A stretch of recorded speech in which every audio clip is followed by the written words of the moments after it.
All right, let's give it up for Destin Richardson. Here he is. Make it hot. Sir. Thank you very much. Everybody, show some love to all the comics beforehand. I was gonna say the comics that came before me, but they're all still alive, I hope. John talking about gas prices and talking about gas being under $1. Okay, boomer. Oh, sorry, I said a racial slur. Sorry.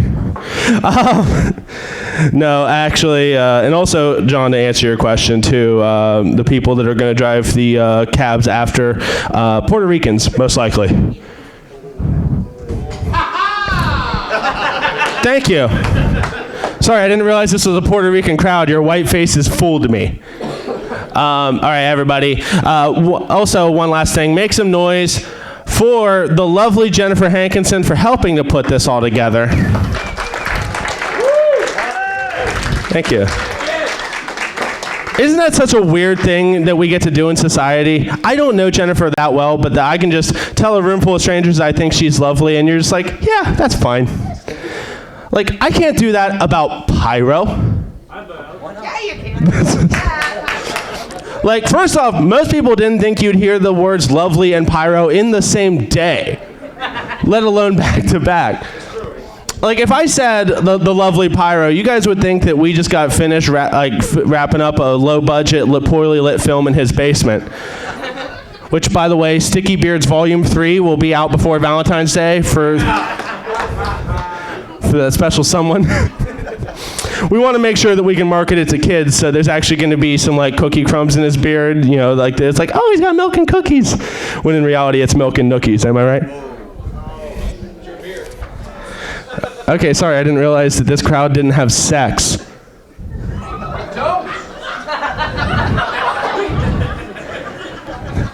We see your face, we know. But no, everybody, no, seriously, we'll try this again now. Everyone, give it up for the lovely Jennifer Hankinson and the equally lovely Nick Pyro Sensenbaugh. That's why you're still my friend request, homie.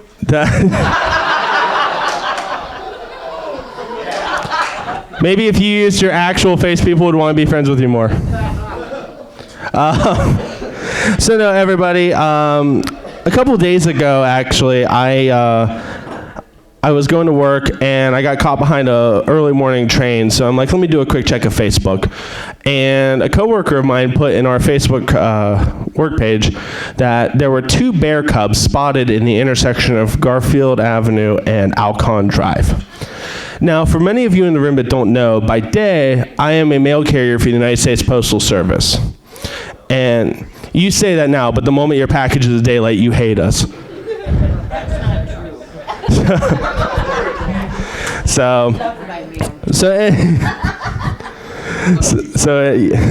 Yeah. Anyway, so this fills me with worry because the mail route that I do every day does the intersection of Garfield Avenue and Alcon Drive. So I'm like, well, you know what? Let me do the right thing here. I'm gonna warn the people that live in that intersection. So like, I get on Facebook Messenger. I let the first guy know. I let the second guy know, and I didn't have to let the third house know because it was my house. I was asleep the whole night, and there was 2 bear cubs and a mama bear just casually around. And I walked outside of my house that morning. I spent 15 seconds outside of my car, scraping the windshield and all that, blissfully unaware of my possible imminent death by bear. I live in central Ohio, not central Canada. The only time I should be worried about 2 bears in my backyard is 2 large, hairy homosexual men. Sticky Beards Volume 3, good callback.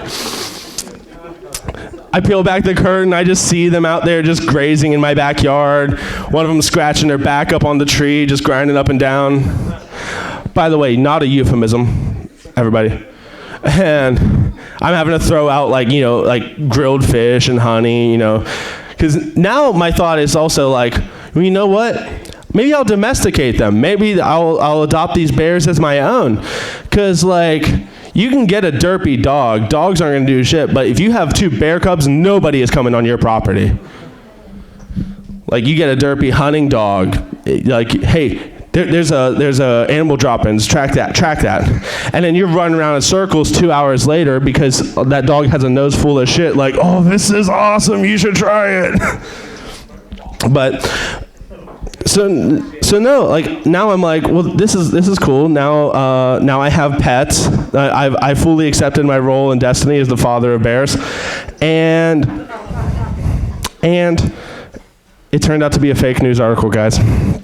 I fell for the fake news, much like all the people in the 2017 election.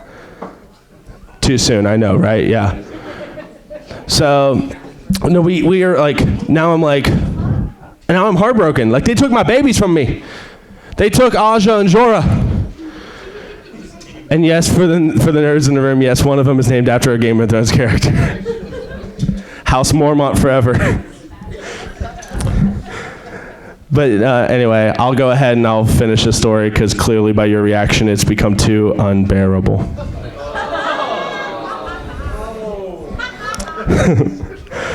Yeah, all right.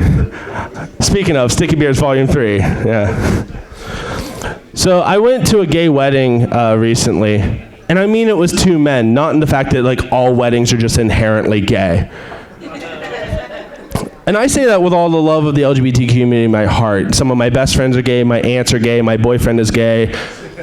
So all he wants to do is cuddle, it's so annoying. Ain't that right, Pyro? So I go there, right? And like the whole idea of weddings too, it's just this elaborate fairy tale that we're putting on for thousands and thousands of dollars, and it doesn't matter. So this wedding, I was so surprised when it was the most minimalist, effective, no-nonsense wedding I'd ever been to in my life. It was in South Zanesville. Yeah. Right? Yeah. I say that's where I was born. I expected more of it out of that. It would get a more big reaction if I was at TJ's at 3 a.m. though, let's be real. People in here getting their barnyards busted. And yeah, right. So I say I'm born from South Zanesville. I'll talk all about it I want. So we're in South Zanesville at a grotto lodge. And we go there, right? And it is so perfect. There's no ornate, fairy tale stuff that you just find at a typical wedding. And I'm just like, this is awesome. This is exactly what it's supposed to be. It's just supposed to be about 2 people that love each other, want to spend the rest of their lives together. No frilly, no nonsense.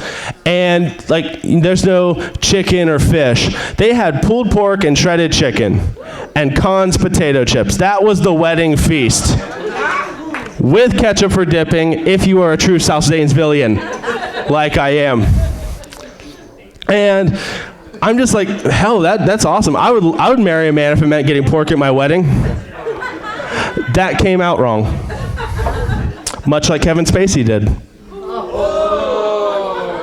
It was definitely the wrong way to come out, guys. Don't yeah, too soon. Just wait for the last bit of my set then. So it was awesome. And anyway, so the wedding it goes fairly normally, and we get to the part where they exchange the rings, and the 2 men turn to each other and they grab each other's hands. And the guy who had his hands on the bottom, I saw his dad, which by the way was balding and had a mullet. It was wonderful.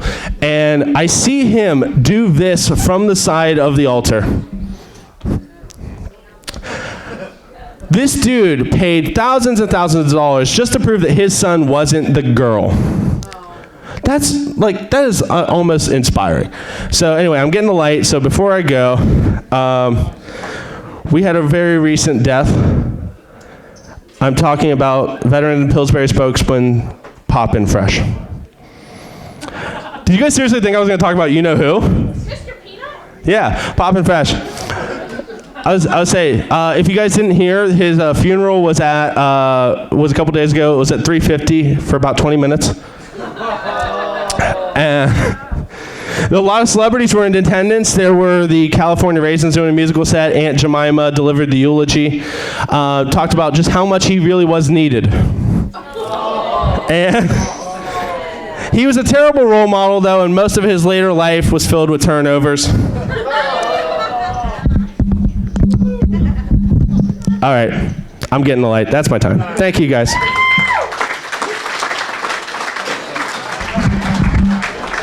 Give it up for Destin.